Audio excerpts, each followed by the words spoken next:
Good afternoon. I'm Mary Jordan, and on behalf of the Board of Directors, I'd like to welcome you to our annual public meeting. This meeting is one of the many ways that we account to the community. After the formal presentations, we'll turn the meeting over to you. We'll answer your questions and welcome any comments that you may wish to share. In the past, we've filmed this meeting and posted the proceedings on our website for those who can't be here today in person. This year, we've gone a step further. We are streaming the meeting live through our website in real time. We've also invited those who could not be here to submit their questions in advance. The Airport Authority is a private, not-for-profit corporation. We don't have equity shareholders and therefore do not distribute any revenue as dividends. All earnings are reinvested in the business of the airport. In a few minutes, Glenn McCoy will talk about our financial performance in 2010. We are community-based and driven to produce results for our customers and our community. Don Ehrenholtz will talk about our operational results, and Anne Murray will address our environmental performance and our investment in the community. Larry Berg will talk about our future strategic direction. I'd like to begin by introducing our board. I'll just remind everyone that 9 of our directors are appointed by outside bodies called the nominating entities, and up to 5 directors can be appointed by the entire board from the community at large. Larry Berg also serves on the board in his capacity as president and CEO.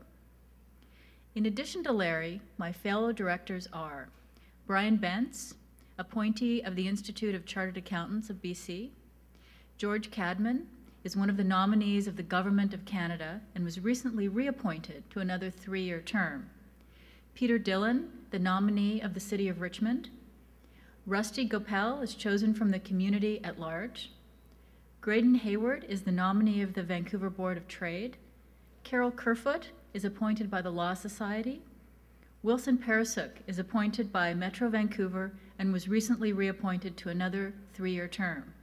Jerry Sinclair is a director at large, and Peter Webster is the second of our federal government nominees. Officially joining the board later today are Ken Goosen, the appointee of the Association of Professional Engineers and Geoscientists of BC, and Tamara Vrooman, the appointee of the City of Vancouver.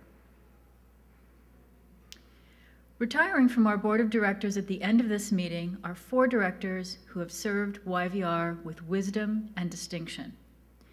While it would literally take me more than the length of this meeting to really do justice to their accomplishments, I'd like to take a few minutes to acknowledge and thank these retiring directors individually. First, thank you, Philip Owen, for 6 years of contributing your commercial and civic knowledge to the board. Philip added the perspective of the City of Vancouver to our deliberations, and his past experience as the mayor of that city allowed him to offer some unique viewpoints. Philip served on a number of committees during his tenure, but I'll single out his work on our Planning and Development Committee, where he was a longtime member and served as chair. Philip.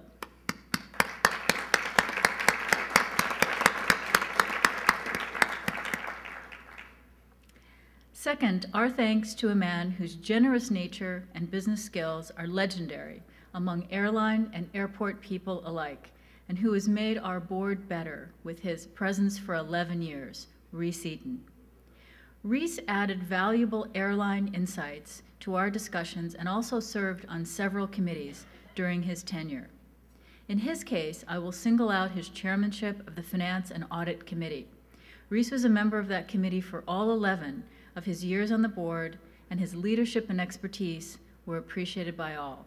Thank you, Rhys.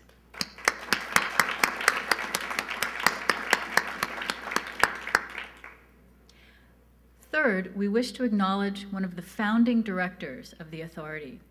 John Watson has been working for the Airport Authority since before it was incorporated. His contributions are literally built into the structure of the airport. For every large building over the past 20 years bears the Watson stamp of approval. John has also left his mark in areas from governance to workplace safety. In his time on the board, he served as chair of the Capital Projects Committee and the Planning and Development Committee. As chair of the Governance Committee, He oversaw a comprehensive review of our governance practices that, among other things, increased our transparency through the publication of our governance rules and practices for all to see.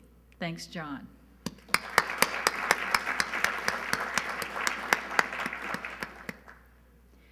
My last salute is a very special one. Graham Clark is also one of the founding directors, and he was my predecessor, serving as chair of the board for 12 years. When I was thinking about how to describe Graham's contribution, I'd like to share my favorite quotation on leadership. It's from Saint-Exupéry. If you want to build a ship, don't drum up people together to collect wood, and don't assign them tasks and work, but rather teach them to long for the endless immensity of the sea. Those who have talked to Graham about something other than YVR will know that Graham is a true West Coast mariner. And to push the metaphor just one step further, he has the rare vision of the natural navigator. In the 1980s, when most saw this airport as nothing more than a neglected federal facility, Graham and a handful of others actually envisioned what it could be: a vital place run by British Columbians, celebrating this great province, and something that brought us both economic benefits and a real sense of pride. Remarkably, Graham has for 25 years been one of the leaders driving the realization of that inspired initial vision. And we have a very short video that speaks to that contribution. Let's watch.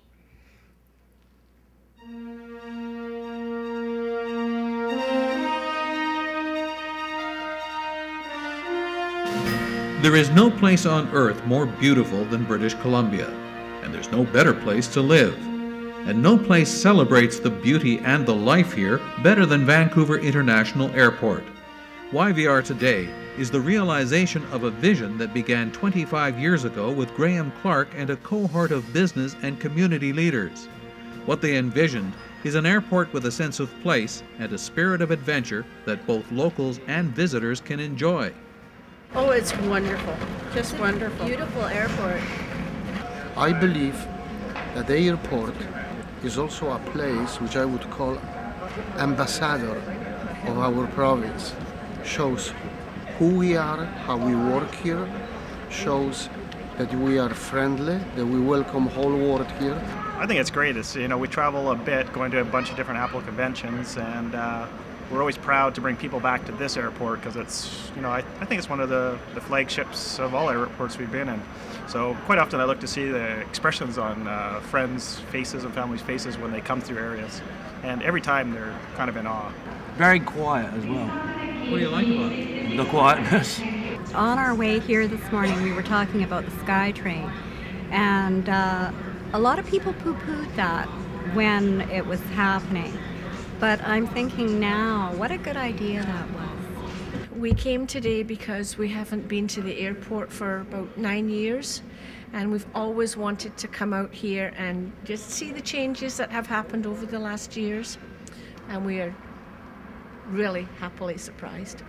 Well, I think it's a great improvement from the old one, and it's bright and airy, and there's a lot of assistance for people who need it.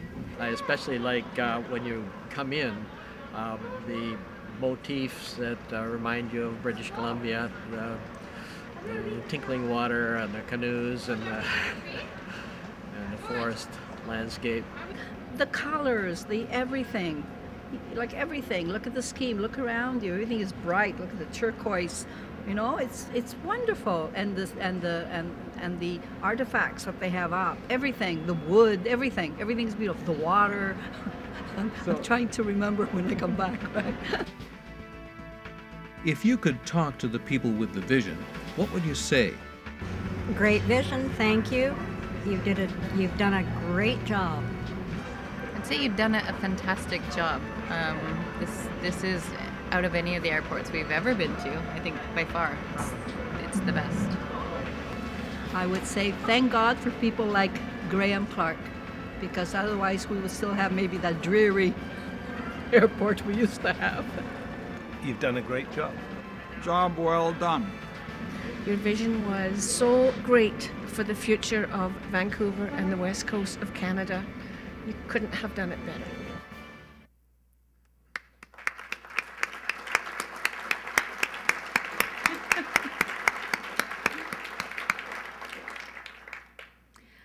Obviously, the transformation involved more than just bricks and mortar, runways and terminals.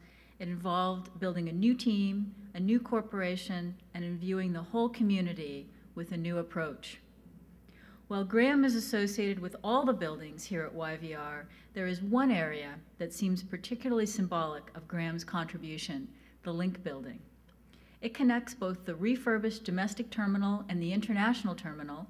It contains baggage systems, check-in counters, transfer facilities, airport authority offices. It ties the Canada Line to the terminal, and it has a wonderful atrium that speaks of the art, history, and geography of British Columbia. In that wonderful atrium, one can vividly sense so much of what is special about YVR. And so we are announcing today that it will be named the Graham Clark Atrium, a special place to remind us of a special person.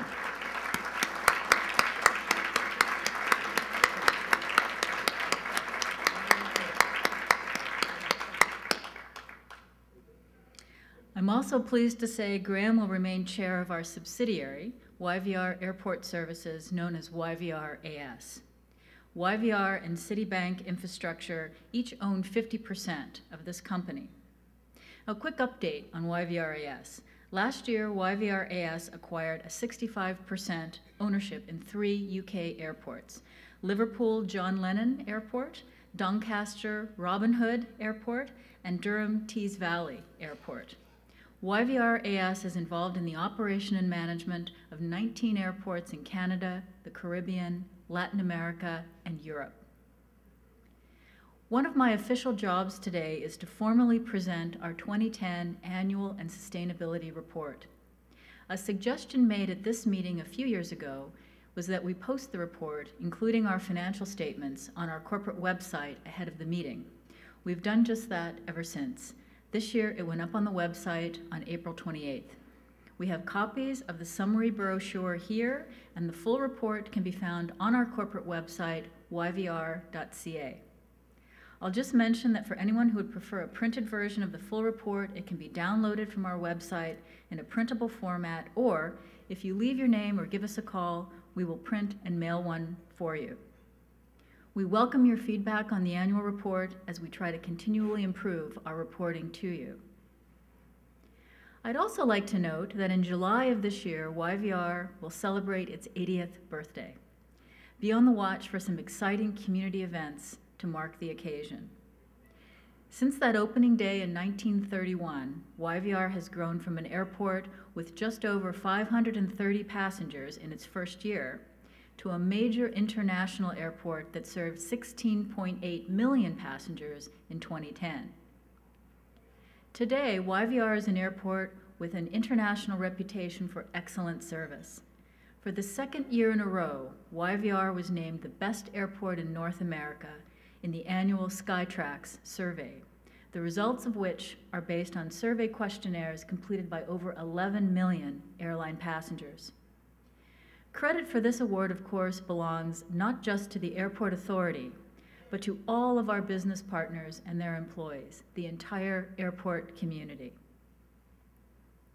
And now I'd like to welcome Don Ehrenholtz, Vice President, Airport Operations and Engineering.